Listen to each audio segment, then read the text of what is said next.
So last night I ended our newscast reminding you that there was a very good chance that when we woke up this morning, the governor of Puerto Rico will have resigned. We were right. He called it quits. Do you blame him?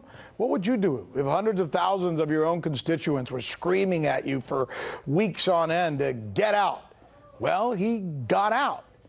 So many of you are probably asking, Rick, what is this really all about? I keep hearing about Puerto Rico. All right, let me take you through it by taking you to the map. All right, all the way over here is Puerto Rico. It's a very, very small island, right? And as you can see, it's just east of the Dominican Republic, surrounded by, these are some of the most beautiful islands in the entire world. If you ever get a chance to visit this region, you should. Crystal clear waters. So Christopher Columbus lands here. This becomes a Spanish colony. So do the rest of these islands. And what do? They start growing sugarcane. They ship in slaves from Africa, and they work the land brutally. They're treated, by the way. Then something happens.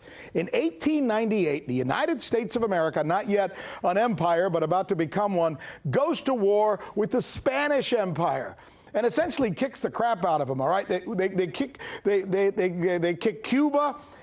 They win in Cuba, kick the Spanish out, win in Puerto Rico, kick the Spanish out, take Guam, take the Philippines. By the way, they do this in 4 months.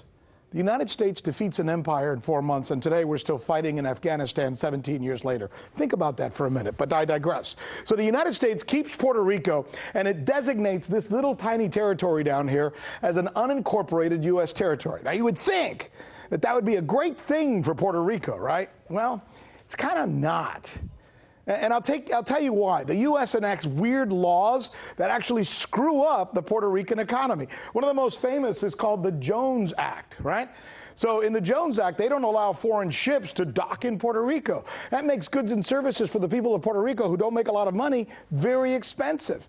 Then they have something called the Tax-Free Debt Act. Then they have a minimum wage law that doesn't make sense for the people of San Juan who literally can't afford to have that kind of salary. Then there's a Tax Emergency Act as well, where the U.S. gets rid of the benefits for anybody investing in Puerto Rico. So those people all pull out and they go to the Cayman Islands.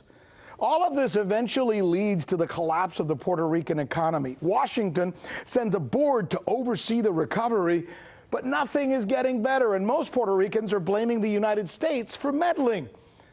And then 1 million Puerto Ricans leave, and they end up here in Orlando. 1 million people leave in like 3 months, leave the island. Then it gets worse. All hell breaks loose in 2017 when Hurricane Maria hits Puerto Rico, and President Trump, fair or not, gets blamed for not responding properly.